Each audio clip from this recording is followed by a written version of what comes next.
नमस्कार, मैं हूं दिबांग। एबीपी न्यूज के स्पेशल शो प्रेस कॉन्फ्रेंस में आपका स्वागत है। पिछले 2 दिनों से देश भर में हंगामा है कि आखिर इस देश का सबसे पुराना धर्म कौन सा है, और इसकी शुरुआत करने वाले हैं हमारे आज के खास मेहमान जमीयत उलेमाए हिंद के महमूद मदनी। आपका स्वागत है।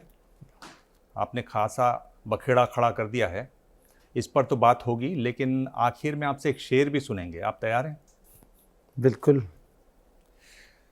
पहले ये बताइए कि आपने अलग अलग धर्म गुरुओं को आज एक जगह इकट्ठा किया और इतना बड़ा हंगामा हुआ जिसमें लोग अब बवाल कर रहे हैं। हर चैनल पर ये ब्रेकिंग न्यूज़ चल रही है। क्या आप यही करना चाहते थे? करना तो ये नहीं चाहते थे, लेकिन हो गया। और दुर्भाग्यपूर्ण है, अफसोसनाक है हमारे लिए, हमारे मिशन के लिए। ये कुछ अच्छा नहीं है, इसको कभी अच्छा नहीं कहा जा सकता। और आपके सवाल ने जहाँ पहुँचाया है, ये उससे भी ज़्यादा बड़ा दुर्भाग्यपूर्ण होगा अगर हम ये करें इसके लिए कि ब्रेकिंग न्यूज़ बन जाए। तो ये तो और भी ज़्यादा बड़ा, मतलब उस इंसिडेंट को जितना ख़राब समझा जाए उससे ज़्यादा बड़ी ख़राब बात ये होती है, जो कभी भी, मुझे तो कम से कम एक्सेप्टेबल नहीं है कभी। पर मदनी जी, आप इसके लिए सीधे जिम्मेदार नहीं हैं। जिस तरह की बातें आपने कहीं, क्या जो आज हुआ उसकी शुरुआत आपने नहीं की खुद? देखिए, कोई भी आदमी कोई काम करे, आप ये कभी नहीं कह सकते कि 100% सही होगा। आदमी का काम कभी सही होता है, कभी गलत होता है, कभी पूरा सही होता है, कभी कुछ सही होता है, ज़्यादा सही होता है, थोड़ा गलत होता है। तो आप गलती निकाल सकते हैं, और देखने के चश्मे अलग अलग होते हैं, सिचुएशंस अलग अलग होती हैं। बोलने वाले की, करने वाले की सिचुएशन कुछ और होती है, सोच कुछ और होती है। दूर से देखने वाले की सोच कुछ और होती है, तो उसको कुछ और लगता है, करने वाले को कुछ और लगता है। तो बहुत सारी चीज़ें उसमें हो सकती हैं। आप क्या मानते हैं? मैं ये मानता हूँ, वो हमारे यहाँ जो जो कहा गया है, बहुत मंथन के बाद, बहुत मेहनत के बाद, बहुत दिनों की रिसर्च के बाद एक बात कही गई है। और उतनी बात में मैं नहीं समझता कि दिबांग जी को कोई ऑब्जेक्शन होना चाहिए या हो सकता है।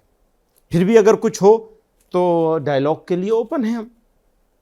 वो इतनी सी बात है कि इस्लाम हमारे अकीदे के मुताबिक पहले इंसान, पहले मैसेंजर ऑफ गॉड, खुदा के पैगंबर आदम थे, हज़रत आदम अलैहिस्सलाम। और हमारा ये मानना है कि वो इसी रीजन में पैदा हुए थे, उतारे गए थे, भेजे गए थे।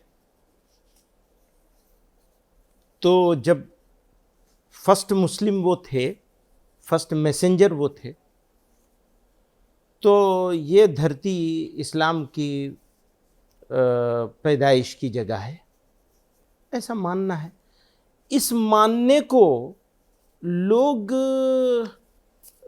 ऐसा क्यों समझ रहे हैं, आप या कोई भी, कि ये उनके उनको उनको उनके ऊपर हमला हो रहा है, या उनको गलत कहा जा रहा है, या उनके लिए गाली बन जाए, या उनके लिए आपत्तिजनक चीज़ क्यों हो सकती है? क्योंकि इसके साथ आपने ये भी कहा कि इस देश में जो सबसे पुराना धर्म है वो इस्लाम है। हम जब पहला इंसान और पहला प्रोफेट, पहला नबी इस धरती पर पैदा हुआ, तो ऑफ कोर्स वो ऑटोमेटिकली वो ये बात होगी वहाँ। अब इसको हम मानते हैं, इत्तेफाक से दिबांग साहब इस बात को नहीं मानते, तो कोई बात नहीं है, इसमें क्या ऑब्जेक्शन है? आप बहुत सारी ऐसी चीज़ें मानते हैं जो मैं नहीं मानता, आप उसको कहिए, वो आपके लिए है और ये मेरे लिए है। तो अगर मैं किसी चीज़ को मानता हूँ तो उसको कहूँगा तो उसमें आपके लिए या किसी के लिए क्यों ऑब्जेक्शन होता है? इसमें तो ऑब्जेक्शन वाली कोई बात नहीं। यानी अगर आपने ये सोचा हुआ है कि हम बाहरी हैं, अगर आपने ये सोचा हुआ है तो आपको ज़रूर ऑब्जेक्शन होगा। और अगर आप ये मानते हैं हम आपके हैं, आपके पार्ट हैं, आपकी सोसाइटी का पार्ट हैं, आपके राष्ट्र का पार्ट हैं, हिस्सा हैं, और जब हम आपका हिस्सा हैं, आपके साथ हैं, आपके भाई हैं, तो आपको क्या ऑब्जेक्शन है कि कौन पहले है कौन पुराना है? इसमें क्या है? पर मुझे जो तो नहीं हुआ लगता। ऐसा नहीं कि आपको नहीं इसका कोई अनुमान था, आपको मालूम था इस तरह का हल्ला होगा, फिर भी आप गए इस गली में। आप तो नहीं बहुत हमें सोचे समझे। नहीं हमें बिल्कुल ये नहीं मालूम कि इसके ऊपर आपको या किसी को इतना ज़्यादा ऑब्जेक्शन क्यों होगा, मुझे नहीं मालूम है। आप मुझे कह रहे हैं, जब मेरी बात करेंगे तो मेरी सब सब सब रिसर्च बेस्ड बात है, और वो सब जो है वो ऐसी कोई हवाई बात नहीं है कि बस अचानक कर दी गई और ऐसा हवाई कोई बयानबाजी हो गई। वो सब लिखा पढ़ी करके ठीक तरीके से तैयारी करके, और वो जो सच्चाई है, जो जिसको हम मानते हैं, हमारे अकीदे का हिस्सा है, उस बात को कहा गया। आम तौर पे मुसलमान इस बात को कहते नहीं थे, तो इसलिए वैसे आपको लग रहा है कि ये नई बात है, लेकिन ये नई बात नहीं है। पर आप इस बात से तो सहमत हैं कि नहीं कि इस्लाम कुल मिलाकर करीब 1400 साल पुराना है, नो, क्रिश्चियनिटी नहीं 2000 बिल्कुल साल नहीं पुरानी मानते है, हम तो। बुद्धिज्म अब आप 2500 साल पुराना। एक मिनट सुन लीजिए मेरा सवाल। जी, बुद्धिज्म 2500 साल पुराना है, और अगर हम और पुराने धर्मों की बात करें तो उसमें जूडाइज्म आ जाता है, जोरोस्ट्रियनिज्म आ जाता है, हिंदुइज्म आ जाता है, जिनकी उम्र 3 से 5000 साल मानी गई है, जो ये इतिहासकार भी बताते हैं। आप इससे सहमत नहीं हैं? जितने भी प्राचीन काल के धर्म हैं और उन धर्मों का कुछ न कुछ रिलेशन आसमानी सहीफ़ों से, आसमानी किताबों से मिलता है, उन सब का लेटेस्ट वर्जन है वो जो 1400 साल पहले आया है। लेटेस्ट वर्जन है, कंटिन्यूएशन है। इसीलिए हम डिनाई नहीं करते हैं। आप बिलीव नहीं करेंगे, हम क्रिश्चियनिटी उसको डिनाई नहीं करते, यहूदियों को डिनाई नहीं करते, मानते हैं उनके नबी को। और सुन लीजिए, उनके नबी चाहे हज़रत ईसा हों जिन्हें जीसस कहते हैं, चाहे हज़रत मूसा हों, हम तो हमारे ईमान का हिस्सा है। वो इसी वजह से कि ये कंटिन्यूएशन है जो आदम से शुरू हुआ है। तो हज़रत मोहम्मद सल्लल्लाहु अलैहि वसल्लम ने इसको कंप्लीट किया है। चलिए, एक ये तो आप बता रहे हैं कैसे ये सबसे पुराना है। हिंदुइज्म की भी इसमें बात है, जिसकी 5000 साल से ज़्यादा की उम्र बताई जाती है, वो भी बहुत समय तक रहा। उससे पहले और भी दूसरे बहुत सारे रिलीजन रहे, वो भी एक बात है। आप ये इसलिए कर रहे हैं क्योंकि आप एक तरीके से आरएसएस का जवाब दे रहे हैं। नहीं, हम किसी का जवाब ये महसूस हो रहा है। हम तो जितने भी वो लोग हैं जिनका हमारे साथ डिफरेंसेस हो सकते हैं किसी भी इशू को लेकर, हमारी ऑर्गेनाइजेशन बाकायदा रेजोल्यूशन लाकर सबको के साथ डायलॉग करना चाह रही है अरसे से। और आज तो बाकायदा रेजोल्यूशन पास करके लोगों को कहा गया है कि हम डायलॉग करना चाहते हैं डिफरेंसेस दूर करने के लिए।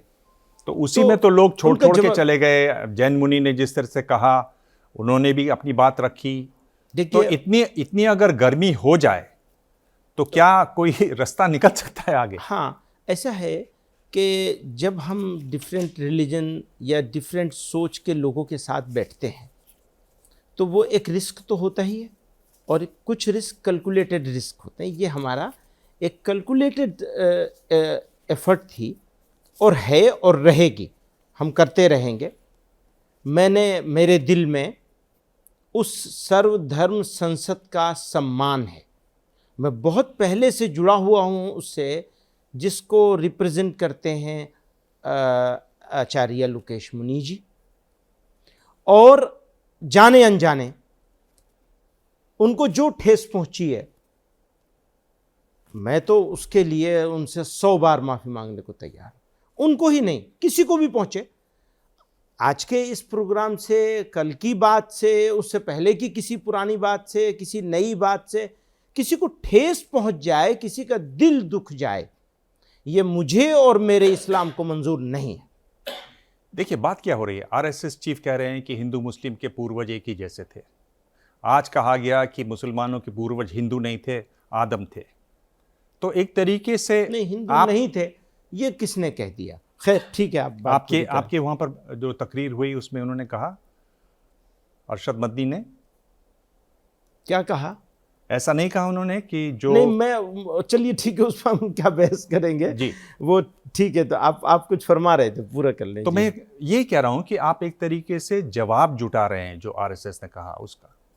आप ये जताना चाह रहे हैं कि नहीं। हम यहाँ पर बहुत पहले से हैं और ये हिंदुओं का नहीं, नहीं एक है, ये सच्चाई हमारा है, एक सच्चाई है जिसका इजहार कर रहे हैं। हम अब आप चीज़ों को मिक्स नहीं करना चाहिए। हमारे पास दो बातें हैं, बिल्कुल क्लियर मैं आपसे कहना चाहता हूं दिबांग जी, और मुझे इस बात का विश्वास है, आपके साथ बैठा हूं इस विश्वास के साथ हूं कि हम राष्ट्र निर्माण में आपका बहुत बड़ा रोल है, आपका, आप सब लोगों का। मैं उसमें यहाँ एक गेस्ट के तौर पर आपके सामने आया हूँ। तो हम सब मिल कर के, हम सब एक दूसरे की आपके मेरे बीच में अंडरस्टैंडिंग होगी, उससे लाखों लोगों की अंडरस्टैंडिंग बन सकती है। जी। तो मैं उस लिहाज से कोई चालाकी नहीं, सीधे सीधे बिल्कुल हर मुद्दे को आंख में आंख डाल के, आंख चुरा के नहीं, आंख बचा के नहीं, कि अगर ये आपको फीलिंग आती है कि हम किसी का जवाब दे रहे हैं, तो जवाब अगर पॉजिटिवली लिया जाए और दिया जाए तो उसकी एक वैल्यू होती है, और नेगेटिव जवाबों की कोई वैल्यू नहीं हुआ करती। मैं नेगेटिविटी में बिल्कुल यकीन नहीं रखता हूं। हम इस देश में रहते हैं और इस देश में बहुत सारी मान्यताओं के साथ लोग रहते हैं और सबका सम्मान किया जाना चाहिए। मुसलमान के लिए तो कम से कम ये बिल्कुल इजाजत नहीं है कि वो अपमान करें, सम्मान किया जाना चाहिए। मैं इसका हक में हूं। हमारी जो लिखी हुई वो है वो इसी बात पर है। हमारा जो रेजोल्यूशन है या डिक्लेरेशन है वो इसी पर है। मैं उसी को पढ़ रहा था, आप कहेंगे तो मैं पढ़ के सुनाऊंगा भी आपको। पर मैं ये बोल रहा हूँ कि अगर आप ये कह रहे हैं कि इस्लाम का आगाज़ हिंदुस्तान में हुआ, तो इस सब में फिर आप मक्का मदीना को कहाँ बैठाते हैं? ये आपका सवाल बहुत अच्छा है और इसका जवाब भी हम दे सकते हैं, बिल्कुल देंगे, कि वो क्योंकि हज़रत मोहम्मद सल्लल्लाहु अलैहि वसल्लम कंप्लीट करने के लिए तशरीफ़ लाए थे और वो उस एरिए में उसने, हमारे ईश्वर ने, अल्लाह ने, खुदा ने सेलेक्ट किया था कि उस एरिए से शुरुआत करेंगे। तो उसको वो जगह को, और वो जगह उससे भी पहले थी। काबा जो था वो बहुत पुराना है, सेंटर ऑफ द वर्ल्ड है, दुनिया का सेंटर है वो। अब रिलीजन की बात आ रही है ना, तो रिलीजन में तो बहुत सारी चीज़ें ऐसी होती हैं, मैं मानता हूँ आप नहीं मानेंगे, तो हम ऐसा मानते हैं। इसमें जो बहुत सारे जो हिंदूवादी संगठन हैं वो ये कह रहे हैं कि अगर ये पहले था तो जितनी भी जो पुरानी किताबें हैं उसमें इसका उल्लेख क्यों नहीं है, ये कहीं क्यों नहीं आता? ये सवाल उल्लेख है, बिल्कुल उल्लेख है।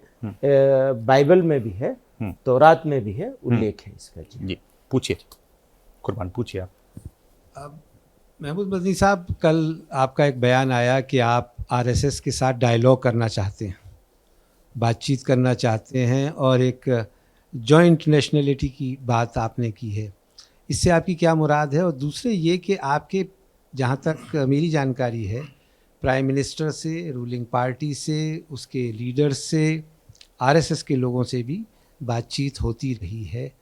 क्या आपको उम्मीद है कि पिछले 8 साल में जो माहौल है उसमें इस बातचीत का, या जो पेशकश आप कर रहे हैं, इसका कुछ नतीजा निकलेगा? इसका इस जो एक हमारे तरफ से जो एक बात आई है, इसका बैकग्राउंड जो है वो ये है कि 5 लोगों ने इनिशिएटिव लिया एक, और सरसंघ चालक से मिलने के लिए गए। उनसे मिलने के बाद हमारे पास आए, भाई हम मिलने के लिए गए, ये बात हुई, आपका सपोर्ट चाहिए। हमने कहा बिल्कुल सपोर्ट है, बस ट्रांसपेरेंसी रहनी चाहिए, यानी आप अलग से कोई बात नहीं करेंगे, जो बात करेंगे वो कॉन्फिडेंस में लेना चाहिए आपको, ऑर्गेनाइजेशंस को और मुस्लिम इंटेलेक्चुअल्स को, तो उन्होंने कहा हाँ बिल्कुल ये आपका सुझाव बिल्कुल सही है, हम तैयार हैं। अब ये हमने इंडिविजुअल लेवल पर उनको ये कह दिया था। इस वक्त सारे देश से हमारे जिम्मेदार लोग जमा हो रहे थे, तो हमें उनसे मंजूरी लेनी थी इस प्रोसेस को जो उन लोगों ने 5 लोगों ने अपने आप से स्टार्ट कर लिया है।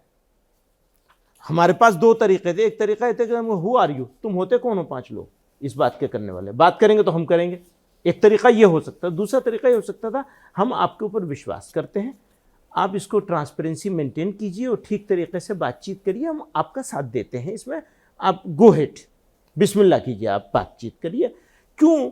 इसलिए हमने ये वाला सेकंड वाला ऑप्शन इसलिए लिया कि हम ये समझते हैं कि देश की ज़रूरत है कि जो डिफरेंसेस हैं या हो सकते हैं उनको डायलॉग के थ्रू हल किया जाए। और डायलॉग से अच्छी कोई चीज़ नहीं हो सकती। और याद रखिएगा, डायलॉग फेल भी हो सकते हैं। डायलॉग के नतीजे में यह भी हो सकता है कि सारी चीज़ें मंजूर ना हो, लेकिन अगर 10 में से 1 मसला भी हल हो गया डायलॉग के नतीजे में, तो हमारे पास फिर 9 ही रह जाएंगे ना, 10 तो नहीं रह जाएंगे मुद्दे, तो कुछ ना कुछ फायदा होगा। तो एक लार्जर इंटरेस्ट में, बावजूद इसके कि हम कहीं नहीं हैं उसमें, आप ध्यान कीजिएगा इस बात को, उसमें जो कुछ है वो 5 लोग हैं, बावजूद इसके हम लोगों ने राष्ट्र हित में, कंट्री के और कम्युनिटी के दोनों के लार्जर इंटरेस्ट में इस बात को आगे बढ़ाने के लिए सपोर्ट करने का फैसला किया, नंबर 1। और इसका यह मतलब नहीं है कि हम आरएसएस से सहमत हो गए, यह भी ध्यान रखिएगा। हमारे डिफरेंसेस, हमारी कंप्लेंट्स, हमारी शिकायतें अपनी जगह हैं, इसके बावजूद हम ये चाहते हैं कि डायलॉग के जरिए से सारी न सही कुछ चीज़ों को तो हल कर लिया जाए। तो अरशद मदनी कह रहे हैं कि पहला जो इंसान था वो किसकी पूजा करता था? कोई नहीं था तब। वो कह रहे हैं वही तो अल्लाह हैं, तो वो अल्लाह की पूजा करते थे। अगर आप ये बात कहते हैं तो आपको नहीं लगता कि कुछ लोगों को ठेस लगेगा, हंगामा जरूर होगा? इतनी बात से क्यों ठेस लगेगी? इतनी वो बात तो ईश्वर को मानते हैं ना, अगर मानते हैं आप ईश्वर को और ईश्वर की पूजा करते हैं। आप सनातन ये कहते हैं कि अल्लाह की पूजा कर रहा था, वो अल्लाह की पूजा पहला कर रहा था, इंसान, ईश्वर को मान मनु रहा जो था। है वो अल्लाह की पूजा कर रहा था। अगर ये कहें तो क्या ये सही है? मैं यही बात आपसे कहना चाह रहा हूं कि आप रिलीजन की बहुत ज़्यादा डिबेट में ले जा रहे हैं मुझको। मैं वो बहुत ज़्यादा डिबेट में नहीं जाना चाहूँगा, इसलिए कि मैं इसके लिए कॉम्पिटेंट नहीं हूँ। नंबर 1, मैं इसके लिए कॉम्पिटेंट नहीं हूँ। मेरा क्या है? मेरा यह है सबको साथ लेकर के चलना है और सबके बीच में जो अगर कोई इशू हो सकता है डिफरेंस का, तो उसको एक साइड रखना है और समानताओं को ढूंढना है। उनके ढूंढने के लिए साथ बैठना है, न कि डिफरेंसेस ढूंढने के लिए साथ बैठना है कि तुम फला तारीख में फला पहले आया, फला तारीख में फला बाद में आया। ये तो उन्हीं लोगों का काम है, मेरा काम नहीं। अब मदनी जी, इतना सीधा मैं पूछता नहीं हूँ, पर मैं आपसे ये पूछ रहा हूँ कि आपको दिख रही है एक चीज़ और आप ये समझ में आ रही है कि इसमें तो कुछ लोग जो हैं वो ज़रूर इसका बुरा मानेंगे, पर आप उससे, आप कह रहे हैं कि सनातन धर्म जी, वो अगर ये कह रहे हैं कि अल्लाह ने सबको बनाया, अगर वो ऐसा कह रहे हैं, तो जाहिर है जो दूसरे धर्म वाले हैं, सनातन धर्म वाले हैं, उनको ये बात चुभेगी। ये तो बात ईश्वर ने बनाया, ईश्वर ने पैदा किया, ये सुन लीजिए, इस तरह कह लीजिए। हाँ, ईश्वर ने बनाया। हाँ, पर ऐसा अगर कहा जाएगा तो ये बात पे कौन बुरा मानेगा? क्यों बुरा मानेंगे? हाँ, ये बात पे क्यों बुरा मानेंगे? पर अगर अल्लाह की ज़्यादा बात होती है तो उसमें बुरा लगेगा ना लोगों को। क्यों बुरा लगेगा? वो भी बुरा लगने की बात नहीं है कि इसलिए कि अल्लाह कह लीजिए, गॉड कह लीजिए, खुदा कह लीजिए, ईश्वर कह लीजिए। मुझे तो ऐसा लगता है, लेकिन मैं बहुत ज़्यादा इसके बारे में, मैंने जैसे कि कहा, मैं बहुत कॉम्पिटेंट नहीं हूँ इसके लिए, बहुत काबिल नहीं हूँ इसका। आप तो सदर हैं जमीयत उलेमाए हिंद के, इसलिए वो तो ठीक है, वो तो ज़बरदस्ती बना दिया गया हूँ, वरना हूँ कुछ नहीं। तो छोड़ दीजिए आप, अगर आपको ज़बरदस्ती मैं तो यही चाहता हूँ, बिल्कुल। अगर आप एक्सेप्ट कर सकते हो तो मैं बिल्कुल तैयार हूँ इसके लिए। मोहन भागवत जो कोशिश कर रहे हैं और हम देख रहे हैं कि वो जगह जगह जा रहे हैं आजकल, उसको आप कैसे आंकते हैं? इस बात को भी ध्यान में रखें कि चुनाव है 2024 में और एक बड़ा चुनाव है, लोकसभा चुनाव है। इसके चुनाव से क्या लेना देना। देखिए, उनके जो बयान हम पढ़ते हैं, सुनते हैं, उनमें कई बयान ऐसे हैं जिस पर हमें हमारी असहमति होती है, कई बयान ऐसे होते हैं जो अच्छे लगते हैं। ऐसा लगता है जैसे हवा, खिड़की खुली और ठंडी हवा का झोंका आया है, तो जो अच्छा लगेगा उसको अच्छा कहा जाएगा, और जिसके बारे में असहमति है उसके बारे में असहमति, मौका होगा जताएंगे, नहीं मौका होगा नहीं जताएंगे, सही फोरम मिलेगा तो उसको ज़रूर जताया जाएगा, बताया जाएगा, कहा जाएगा। जी हाँ, और सारी चीज़ों पर सहमति बनाना भी ज़रूरी नहीं है, जितनों पे बन जाए उतना अच्छा है। पिछले दिनों जो प्रधानमंत्री मोदी करते रहे कि वो दाऊदी बोहरा के वहाँ गए, उन्होंने पसमानदा मुसलमानों की भी बात की, 3 तलाक की उन्होंने बात कर चुके हैं, वो कैसे देखते हैं आप उनको? देखिए, बहुत सारे, एक आदमी काम कर रहा होता है उससे बहुत से अच्छे काम होते हैं, बहुत से बुरे काम होते हैं। वो दाऊदी बोहरा के यहाँ पहले भी गए और कल फिर गए हैं, तो अच्छा है, जाना चाहिए उन्हें, सभी लोगों के पास जाना चाहिए। जहाँ जहाँ भी जाने का उनको मौका मिला है, जहाँ से बुलाया जाए, जहाँ से उनके साथ इंगेजमेंट हो, उनको इंगेज करना चाहिए सब लोगों को, तो अच्छी बात है। इसमें किसी को क्या ऑब्जेक्शन होगा? देश के प्रधानमंत्री 3 तलाक, 3 तलाक से तो हमेशा हम कहते हैं कि उसको जिस तरह से उन्होंने किया है, तो जिस सोसाइटी के बारे में 2 बातें इसमें मेरी कहने की। नंबर 1, जिस तरह उसको प्रेजेंट किया, ऐसा मालूम हो रहा था जैसे सारे मुसलमान घरों में 3 तलाक हो ही जाती है। तो तलाक़ों का अगर आप आंकड़ा देखेंगे तो पढ़े लिखे मुसलमान, पढ़े लिखे हिंदू, बेपढ़े लिखे मुसलमान, बेपढ़े लिखे नन मुस्लिम, अगर आप उनका रेशो निकालेंगे ठीक तरीके से तो बहुत ज़्यादा डिफरेंस नहीं नज़र आएगा। मैं कम ज़्यादा की बात नहीं करता हूँ, बहुत ज़्यादा डिफरेंस नहीं नज़र आएगा। तो ये एक सोशल प्रॉब्लम थी। अच्छा, फिर जिस सोसाइटी के लिए वो कर रहे थे, मुस्लिम वीमेन के लिए बात कर रहे थे, तो उस सोसाइटी से, उस सोसाइटी के मुस्लिम वीमेन से, उनके लोगों से एक मरतबा बात तो करनी चाहिए थी, बात ही नहीं करी उन्होंने। तो ये तो डेमोक्रेसी का पर कदम तो अच्छा उठाया कि नहीं? नहीं, बिल्कुल अच्छा नहीं। 3 तलाक अच्छा कदम नहीं? बिल्कुल सहमत नहीं है हमसे। चलिए, मदनी साहब, मैं फिर से आता हूँ, जो कल आपने बयान दिया और आज अरशद मदनी साहब ने फिर बयान वही दिया, घुमा के आप ले जाएंगे। नहीं, चूंकि अरे, आज वो मैं ये जानना चाह रहा हूँ कि आपने जो ये नई बहस छेड़ी, हालांकि आप कह रहे हैं कि ये सोचता पहले से था मुसलमान, अब आप उसको केवल शब्द दे रहे हैं। ये जो नई बहस छेड़ी है आपने, इसका क्या एम है, इसका उद्देश्य क्या है, और इसको आप कहाँ तक ले जाना चाहते हैं? क्या ये कन्फ्रंटेशन की ओर नहीं बढ़ेगा मामला? अगर हम ये कह रहे हैं कि आदम इसी ज़मीन पे पैदा हुए और वो फर्स्ट मुस्लिम थे और फर्स्ट ह्यूमन बीइंग थे, तो अगर मुसलमान, हम कह रहे हैं, मुसलमान मान रहा है, तो इससे जोड़ पैदा होगा या जोड़ घट जाएगा? इससे जोड़ घटेगा, बढ़ेगा। क्यों? आप कह रहे हैं क्योंकि हमारा सब कुछ मक्के मदीने में है। आप कह रहे हैं, हम कह रहे हैं हमारे आदम तो यहीं आए पहले, तो हम इस धरती की पैदावार हैं और ये धरती हमारी धरती है, और हम फर्स्ट मुस्लिम जो ईश्वर ने, अल्लाह ने जो चूज़ किया, वो इस सरजमीन पे उतारा। इसलिए बढ़ेगा क्योंकि यहाँ जो सनातन धर्म मानने वाले हैं वो कह रहे हैं कि हम यहाँ पर सबसे पहले हम आए, और यहाँ पर जितने भी मुस्लिम हो पहले हिंदू हुआ करते थे, बाद में बदले। ठीक है, ये भी एक रियलिटी है कि बहुत सारे लोगों ये रियलिटी है, इस्लाम एक्सेप्ट किया, ये रियलिटी है, तो बिल्कुल रियलिटी है। तो अगर आपकी बात मानी जाए तो फिर ये बात नहीं रहती है। नहीं, वो अब उसकी डिटेल में जैसे ही जाएंगे ना, फिर वही बात हो जाएगी।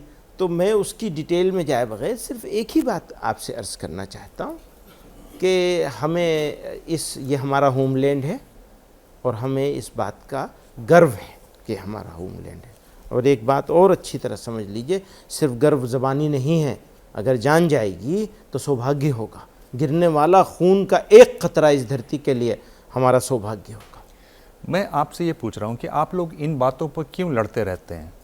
क्योंकि अगर आप पीछे ही जाना चाहें तो 2 लाख साल पहले होमोसेपियन शुरू हुए अफ्रीका से। कॉग्निटिव रिवोल्यूशन जिसमें बोलना सीखा गया वो 70,000 साल पहले था। फिर तो वहाँ से शुरुआत हुई ना, फिर और पीछे चले जाइए। हाँ, ठीक है। ये आप लोग ये फर्जी लड़ाइयाँ क्यों खड़ी कर लेते हैं? फर्जी लड़ाई नहीं खड़ी होनी चाहिए। पर क्यों करते हैं फिर आप? लड़ाई नहीं, लड़ाई भी नहीं है, लड़ाई का सब्जेक्ट भी नहीं है। और अगर किसी को लड़ाई महसूस हो रही है तो मैं उनके साथ बैठूंगा, उनके साथ बात करूंगा। बिल्कुल लड़ाई नहीं, कोई लड़ाई नहीं है। और किसी धर्म को किसी धर्म के ऊपर ले जाने की कोई कोशिश नहीं है, हमारी कोई कोशिश नहीं है। अब आप लड़ेंगे भी हमारा कहें? सम्मान है, हमारे दिल में सम्मान है अपने भाइयों के लिए और देशवासियों के लिए सम्मान है, उनकी मान्यताओं के लिए भी सम्मान है। हम अपमान करने का हमको कोई अधिकार नहीं है। हमारे मोहम्मद सल्लल्लाहु अलैहि वसल्लम ने हमें हुक्म दे के मना किया, आप अपमान नहीं कर सकते। आप हर्ट फील करेंगे, हम बिल्कुल उस बात के बारे में बात नहीं करेंगे, बिल्कुल। अब मोदी जी फिर ये तो बड़ा मुश्किल हो जाता है ना, आप कहते हैं कि हम लड़ना बिल्कुल नहीं चाहते, कोई लड़ाई नहीं है और लड़ेंगे भी, नहीं लड़ेंगे, या लड़ने को ही ना लड़ना कहा जाता है? नहीं लड़ेंगे नहीं, ये तो एक डायलॉग है, डायलॉग का प्रोसेस है, बातचीत है, कोशिश है, कभी नहीं लड़ेंगे। मदनी साहब, आपके हिसाब से पृथ्वी में सबसे पहले इस्लाम आया, और आपकी तरफ से, अब ये आपकी तरफ से और आपके संगठन की तरफ से पूरे देश और पूरी दुनिया को ये संदेश देने का एक बीड़ा उठाया गया है कि इस्लाम सबसे पहले आया, और अभी आपने कहा कि मुसलमान उसको स्वीकार भी कर रहा है। तो आखिर आपकी तरफ से भारत में रहने वाले मुसलमानों में ये विश्वास और ये संदेश क्यों नहीं अभी तक दिया जा सका कि भारतीयता और भारतीय अर्थव्यवस्था, भारतीय व्यवस्था को वो स्वीकार कर सके? क्या नहीं किया गया? अगर क्यों नहीं भारत कर? को भारतीयता को, भारत की धरती को, भारत के नफ़े और नुकसान को और भारत को स्वीकार नहीं किया गया होता तो वो लोग तो ये दावा कर रहे थे कि हम इस्लामिक स्टेट बनाएंगे। यदि तो यही स्वीकार दावा कर किया रहे थे गया ना। तो भारत की जमीन पे खड़े होकर ये कहने की आवश्यकता क्यों पड़ी कि ये पृथ्वी में सबसे पहले इस्लाम आया? ये अब इसे भाई अगर कोई आप किसी दूसरी कंट्री में भी जाके ये बात अगर कह कोई, सकते थे। हाँ वहाँ भी कहेंगे, क्योंकि सब जगह कहेंगे। क्योंकि पृथ्वी में 7 द्वीप हैं, उस 7 द्वीप में से एक द्वीप है जम्बू द्वीप, उसका एक खंड है भारत। तो भारत में ही खड़े होकर ये कहने की आवश्यकता क्यों पड़ी? नहीं, आवश्यकता नहीं है, ये एक सच्चाई है, उसका इजहार किया गया है। तो लेकिन इसमें आपको आपत्ति क्यों हो रही है? मुझे बिल्कुल आपत्ति नहीं है, मैं सिर्फ ये कह रहा हूं कि आज जिस विषय को लेके आप मैदान पे उतरे हुए हैं उसी मुस्लिम समाज को ये समझाने का प्रयास शुरू से ही क्यों नहीं किया गया कि वो भारतीयता को और भारतीय व्यवस्था को भी स्वीकार करे? हमेशा समझाया गया। आप देखिए 1945 में 44 में मौलाना हुसैन अहमद मदनी ने कंपोजिट नेशनलिज्म एंड इस्लाम नामी किताब लिखी। हमारा हिंदुस्तान, मेरे दादा थे वो, उन्होंने लिखा हमारा हिंदुस्तान और उसके फ़ज़ाइल समझते हैं, और इंडिया एंड इट्स वर्चूज़, और इसके ऊपर बाकायदा पूरा एक मूवमेंट खड़ा किया गया। अकेली मुस्लिम ऑर्गेनाइजेशन थी जिसका आज ये सब हंगामा लेकर के आपके साथ बैठा हूँ मैं। इस ऑर्गेनाइजेशन ने गालियाँ खाई हैं, जूते खाए हैं, लेकिन एक बात सच्चाई के साथ कहा है कि हम बहैसियत कौम के एक कौम हैं, आप हमारे अपने हैं, हम आपकी कौम हैं, आपके साथ हैं। अगर हमारे वतनीयत के एतबार से देखा जाए हम एक कौम है। और इस मैसेज को देकर बहुत लोगों को यहाँ इस बात के लिए तैयार किया गया आपको यहीं रहना है, इसी देश में, और इसकी इज्जत में हमारी इज्जत है और इसकी बेइज्जती में हमारी बेइज्जती है। ये तो हम जानते हैं ना कि हमारे ऊपर क्या गुजरती है अगर कभी कोई बेइज्जती होती है देश की। तो आप ये कह रहे हैं कि दरअसल में ये 1400 साल पहले जो शुरुआत की आपने बात आपकी की सुई है, वहीं अटक गई है। हाँ, क्योंकि वो बहुत महत्वपूर्ण है सुई, आपने उसको इतना महत्वपूर्ण बना दिया है कि मैं उसके आसपास चाहते हुए भी नहीं जा पा रहा हूँ। मैं ये पूछ रहा हूँ कि अगर आप देखें तो ओरल ट्रेडिशन में जो बुद्धिस्ट थे उनकी टिपिटिका थी, महाभारत पहले ओरल ट्रेडिशन में थी, इस तरह की हिब्रू की जो बाइबल थी वो ओरल ट्रेडिशन में थी, 2,500 हजार साल पुरानी। तो ये इसमें इतना समय तो नबी माना है, आपने तो 1400 साल और अगर पहले। हम उनके ऊपर ईमान नहीं रखते, आज भी मैं मुसलमान हूँ, यहाँ आपके सामने बैठा हूँ, और मैं ये कहूँ कि हज़रत ईसा को, यानी जिन्हें जीसस कहा जाता है, मैं उनको नबी नहीं मानता। नबी का मतलब समझते हैं कि हम नबी कहेंगे तो उनके नाम के साथ अलैहिस्सलाम, पीस बी अपॉन हिम कहना पड़ेगा हमको। हमने उनको नबी नहीं माना तो मुसलमान नहीं रहेंगे, नहीं माना तो नहीं रहेंगे, मानना पड़ेगा आपको, ये हमारे ऊपर बाइंडिंग है, हमको मानना पड़ेगा। तो हमारा तो एक पूरा एक तसलसल, एक सिलसिला है, मदनी साहब, आपने सद्भावना मंच के ज़रिए जो है आज सर्वधर्म संसद जिसका आपने नाम लिया, आपने जैन धर्मगुरु को बुलाया, ईसाई धर्मगुरु को बुलाया, हिंदू धर्मगुरु को बुलाया, तो कहीं ना कहीं आपको लगता है कि जिस तरीके की बात जो है अरशद मदनी ने कही, तो स्टेज का जो है इस्लामीकरण हो गया, एक तरीके से इस्लाम को सर्वोच्च और सर्वोपरि बताया गया, तो इस्लामाइजेशन हो गया। और आपको क्या लगता है कि आप जो राइट विंग ग्रुप्स कहते हैं कि कौन सा धर्म पहले आया, तो आप भी उस ट्रैप में कहीं ना कहीं फंसते हुए नजर नहीं आ रहे हैं, जो आप भी ये बात करें कि इस्लाम पहले आया, बशर्ते कि आपको अपनी कम्युनिटी के अंदर हमारा जो विकास और उत्थान रिजोल्यूशन की है, बात करनी चाहिए। हमारा डिक्लेरेशन, हमारा रिजोल्यूशन वो यहाँ इसमें मौजूद है। आप इजाज़त देंगे तो मैं उसको पढ़ के सुना दूंगा। एक पैराग्राफ है हमारा ऑफिशियल वर्जन, जो 3-4-5 दिन से हम लोग बैठे हैं, 3 दिन से नहीं 5 दिन से हम लोग बैठे हैं, और 5-5, 4-4, 5-5 घंटे एक एक पैराग्राफ के ऊपर डिस्कशन हो कर के तैयार हुआ है। जो हमारा ऑफिशियल वर्जन है ऑर्गेनाइजेशन का, वो एक चीज़ है, और गेस्ट लोगों की बातचीत करना एक चीज़ है। जैसे हमारे स्वामी जी ने, आचार्य लोकेश मुनि जी ने ये कहा कि मैं किसी ईश्वर अल्लाह वल्लाह किसी को नहीं मानता, तो अब वो हमारा वर्जन तो नहीं हो सकता है ना, वो हमारा वर्जन कैसे हो सकता है? उनका वर्जन हो सकता है, गेस्ट का वर्जन हो सकता है, और गेस्ट को की ज़बान तो नहीं पकड़ी जा सकती। बल्कि जब सर्वधर्म की बात हो रही है तो सब तरह की बात आएगी, सब तरह के लोग होंगे, और उनको ये आज़ादी होनी चाहिए कि वो अपनी बात कहें। फिर उसके बाद संवाद होगा, और हम संवाद करेंगे उनके साथ। आसाम में जो आजकल चल रहा है बाल विवाह के खिलाफ 4000 मामले हैं, 2000 लोगों की गिरफ्तारी हो चुकी है, जिसमें 50 से ज़्यादा तो काजी और पुजारी हैं, इसको आप कैसे आंकते हैं? देखिए, आसाम की सरकार और उनके चीफ मिनिस्टर साहब का जो एटीट्यूड है, उस एटीट्यूड से हम बिल्कुल सहमत नहीं हैं। उनका एटीट्यूड बदनाम, बेइज्जत और रुसवा करने वाला है। मुसलमानों के मामले में बदनाम, बेइज्जत और रुसवा करने वाला है। तो जब एक चीफ मिनिस्टर इस तरह का एटीट्यूड लेकर काम कर रहा होगा, इस तरह के जुमले बोल रहा होगा, तो उनके किसी चीज़ के बारे में हम क्या राय दे सकेंगे? अब हमसे क्या सुनना चाहते हैं? हम हैं ही नहीं, हम हैं कहाँ, किस चीज़ में है? हमारी बोलने नहीं बोलने से क्या फ़र्क पड़ेगा? पर वो जो काम कर रहे हैं उस पर आपको वही मैं कह रहा हूँ ना कि वो जो बाल विवाह कितना भी अच्छा काम करे, लेकिन अगर वो गाली बक रहा होगा, अगर वो जिस तरह का एटीट्यूड अपना रहा होगा, तो उसके बारे में हम क्या बात करेंगे? हम नहीं कर सकते उनके बारे में बात। तो आप ये कह रहे हैं कि एटीट्यूड में गड़बड़ी है, लेकिन काम वो ठीक कर रहे हैं। वो जब एटीट्यूड ही गड़बड़ है तो काम कैसे सही होगा? आप उसका आंकड़ा उठा करके देख लीजिए कि उस आंकड़े में उन्होंने परसेंटेज क्या रखी है लोगों की, तो इसका मतलब सारे बाल विवाह मुसलमानों में ही हो रहे हैं। क्या बात है ये? क्या बात है? मदनी जी, अब वो दौर है जिसमें मैं आपसे सवाल पूछूंगा, हर सवाल के साथ 2 ऑप्शन दूंगा, उसमें से आपको एक चुनना है। तैयार हैं आप? आपको क्या लगता है कि यूपी में मुसलमानों के सबसे बड़े हितैषी कौन आपको दिखाई देते हैं, अखिलेश यादव या मायावती? अब आपने 2 के ऊपर गाड़ी बंद कर दी है। मैं कैसे, पॉलिटिकल बात है ये, और मैं बहुत ज़्यादा पॉलिटिकल जवाब तो आप दे रहे हैं, पॉलिटिकल मामले में ज़्यादा घुसना नहीं चाहता हूँ, तो मैं इसके ऊपर आपसे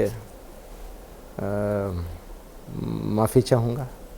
अगर मैं पूछूं कि मुसलमानों की आज सबसे बड़ी ज़रूरत क्या है, पसमानदा मुसलमानों को आरक्षण की, या इस्लाम के नाम पर जो गलत जानकारियां आ रही हैं उनको बंद करने की?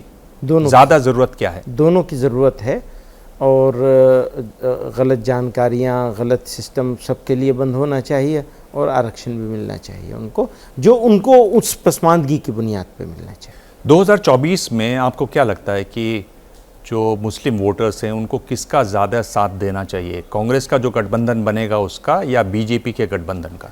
किसी का भी साथ दें, लेकिन किसी को हराने के लिए किसी का साथ ना दें। कौन है इसमें किसी और? अब आप समझ सकते हैं, सीधी सी बात है ये तो। बिल्कुल बीजेपी को कह रहे हैं आप? तो मतलब सीधी सी बात है बिल्कुल। जो मुस्लिम युवा हैं उनके लिए आज सबसे बड़ी चुनौती क्या है, बेरोजगारी या उग्रवाद? मुस्लिम युवा की बात ना करें, सब युवाओं की बात करें, तो बेरोजगारी सबसे बड़ी चीज़ है। 2 प्रधानमंत्री हैं, अगर आप अपने चश्मे से देखें तो बेहतर कौन है, अटल बिहारी वाजपेयी या नरेंद्र मोदी? वो कहाँ हैं? वो तो बेचारे चले गए। और जो है वो है। बेहतर कौन है आपके नज़रिए से, आपके चश्मे से?